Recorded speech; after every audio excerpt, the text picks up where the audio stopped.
Noeli yuko moto, yuko bize kwa wakati huu hapa kuweza kuandaa mwendelezo wa tamthilia hii hapa ya Choice, kwa sababu amefanya research na kugundua kwamba Choice ni moja kati ya tamthilia ambayo inakubalika sana East Africa na kati.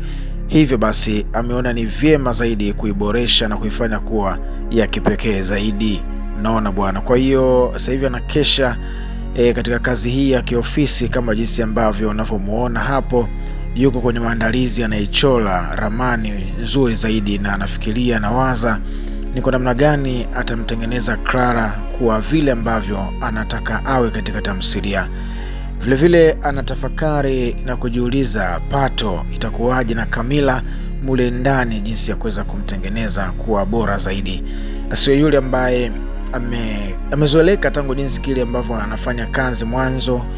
Kwa sasa hivi anataka mabadiliko makubwa sana kuelekea kupindua mwaka 2025 kukaribisha mwaka 2026. Anajipanga zaidi kabla mwaka hujapinduka huu hapa aweze kufanya mapinduzi makubwa sana katika industry hii hapa, na mwendelezo wa tamthilia yake sehemu ya 71, kwa sababu amepokea maoni ya watu wengi tofauti tofauti wa ndani ya Tanzania na hata nje pia, East Africa hata nje ya East Africa, kwa tamthilia hiyo inahitajika sana, na malalamiko hayo ameyapokea kwa ukubwa zaidi na kwa heshima kubwa. Ndio maana ameona kwa sasa hivi atakaporudi baada ya kupotea takribani wiki mbili, 14 day, ameona ni bora ajiandae vizuri kwa ajili ya kuweza kuleta tamthilia hii mwendelezo wake ukaonekane kuwa bora zaidi, na tamthilia iende kalete mapinduzi makubwa sana katika soko la filamu nchini. Na moja kati ya mengi ambayo yanasubiriwa na wananchi ni kuona jinsi gani ambavyo atakuja na ujio mpya ulio mzuri kabisa. Ikumbuke kuna mambo yalitokea hapo katikati nchini. Kulikuwa kuna uchaguzi, na siku ya uchaguzi Oktoba 29 kuna mambo ambayo yaliweza kutokea ambapo watu wengi waliweza kuzipokea taarifa hizo kwa masikitiko makubwa. Hakuna mtu ambaye aelewi siku ile ya Oktoba 29 ni nini ambacho kilitokea. Kwa kile ambacho kilitokea kilisababisha asilimia kubwa actors wengi sana kuweza kurudi nyuma kidogo, kwa sababu hauwezi kwenda kurekodi tamthilia hiyo bongo movie ukiwa nchi ipo katika mvutano na ghasia kiasi vile.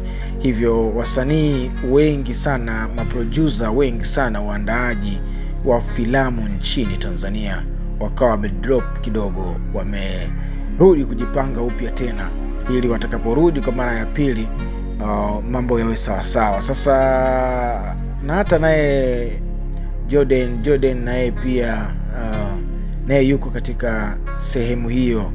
Jordan jina ambalo anaitumia katika tamthilia hii hapa, King Noel Blyden.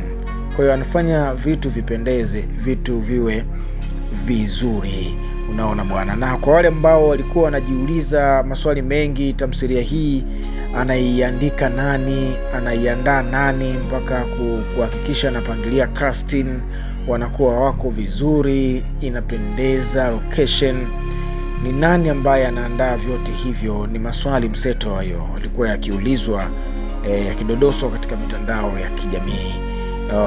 Kama jinsi ilivyo siku zote na inavyozoeleka, kuna producer ambaye anaproduce kazi, lakini pia kuna cameraman, kuna location manager, unaona wote ni watu wa muhimu zaidi. Kuna editor, photographics wanakuwemo humo ndani. Kwa hiyo Noeli yeye ana segment mbili, ana segment tatu.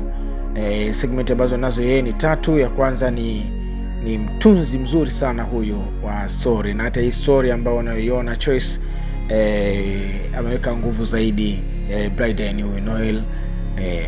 Lakini pia ni producer na ameweka nguvu pia humo katika kazi ya kuproduce kwa vizuri sana. lakini pia ni actor, mwigizaji. Na kwa wale ambao nimesema produce hajaelewa, maana kwamba yeye ndio ana produce kila kinachoendelea kwenye hii tamthilia. Yeye ndio mwandaaji, anaandaa taratibu mzima, kazi itakuwaje, itaanzia wapi, itaishia wapi. Na mtu wa story anaumizwa kichwa zaidi kuweza kuandaa story ambapo watu wengi watakuwa wakiipenda na kuifuatilia na kubeba pengine wafuasi wengi sana. Hivyo basi inahitaji umakini na watu makini zaidi katika kuhakikisha tamthilia inakuwa nzuri na ya kupendeza. Lakini kitu kingine ambacho mnapaswa kufahamu na kujua kwamba baada ya wasanii kurudi kuanza kusikilizia Oktoba 29, mambo ya poa. Ni kweli mambo yaliweza kupoa na nchi ilirudi shwari kama jinsi kila aliyefuatilia vyombo vya habari, hata kama alikuwa hayuko nje, alikuwa yuko nje ya Tanzania, mipaka ya Tanzania, kupitia mitandao ya kijamii. Baada ya Oktoba 29, wiki kama moja na siku kadhaa, nchi kaanza kurudi kuwa katika muonekano na hali shwari kabisa, na wasanii na wengineo wakawa wameanza kutengeneza mazingira kwa ajili ya kuweza kuendeleza kazi zao za sanaa, yani kushoot au kurekodi hizo tamthilia. Lakini katikati hapo, wakati wakiendelea, kuna sakata tena liliweza kutokea.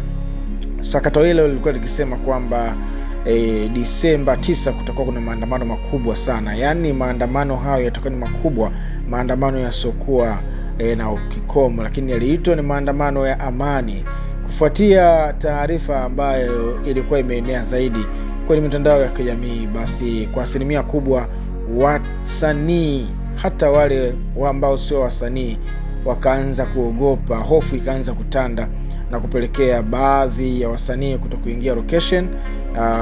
Nchi katulia tena kwa mara nyingine, kama jinsi ilivyotangazwa na jeshi la polisi kupitia msemaji mkuu David Misimo, kusema kwamba siku hiyo hakuna maandamano na nchi inabidi itulie kwa sababu hakuna maandamano siku hiyo. Kwa hiyo tahadhari iliyokuwa imewekwa, raia wakae nyumbani. Hiyo sikukuu ya uhuru ambayo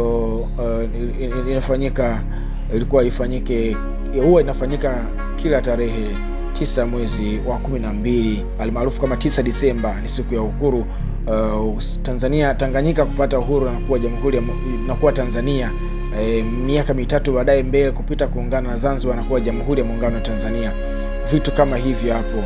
Kwa hiyo tangu tumepata uhuru, Tanzania ipate uhuru mwaka 1961, mpaka hii leo miaka 60 hizo kama 4 zimeshapita. Kwa hiyo ilikuwa ni sikukuu, muendelezo wa sikukuu. Kwa hiyo mambo yakawa medrop. Kwa hiyo hata Choice naye ikawa inajitahidi sana kuweza kuleta kazi, muendelezo wa kazi, lakini mambo yakawa yanaingiliana kama jinsi ambavyo umepata kusikia taarifa hii ambayo nimekupatia. Lakini kubwa zaidi na lengo la kuweza kukusogezea video hii hapa ni kukwambia kuwa na subra, kwa sababu kila mwenye kusubiri upo karibu na Mwenyezi Mungu. Kwa hiyo ukiwa unasubiri, basi ujue kabisa upo karibu na Mwenyezi Mungu. Hivyo basi, ili uendelee kuwa karibu nasi, endelea kuwasubiria hawa Choice watakapoachia kazi zao hizo, muendelezo wa sehemu ya 71 uweze kuifurahia. Unaona bwana. Lakini vile vile unaweza ukatoa maoni yako kupitia video hii hapa ambayo iko unaitazama na kusikia sauti. Unaona bwana, unaweza ukacomment sababu za Choice kuto kupata muendelezo zilikuwa ni hizo. Sasa wewe kama wewe unaziona ni sababu zenye mashiko, au na wewe pia unaona kama vile kuna uzembe umefanyika kwa hao waandaaji wa tamthilia hii ya Choice yakiongozwa na Bryden yani King Noel. Bana, mimi sina mengine tena kwa wakati huu ambao umeweza kunipatia sikio lako na kuweza kuambatana nami mpaka pale ambapo sasa tumefikia tamati mwa kuweza kuidiscuss Choice ni kwa nini haiwezi kuendelea, ni sababu nilizokupatia. Basi moja kwa moja na wewe pia utakuwa umeweza kuelewa kwa njia moja, kwa fursa moja, kwa namna moja ama nyingine, unaweza ukaambatana na mimi kwa kuweza kuchangia, kwa kuweza kuandika hapo chini ya video hii. Andika ujumbe wowote ule, comment chochote kile ambacho unadhani cha msingi. Usisahau kusubscribe channel hii, kwa sababu ukisubscribe channel hii utakuwa ni mmoja kati ya wadau ambao watakokuwa wanawahi kupata taarifa ya notification kwenye simu yako. Utakuwa wa kwanza kabisa kupakua kila kile ambacho kinaendelea katika chaneli hii hapa Mapochopocho Media. Oya, bye bye.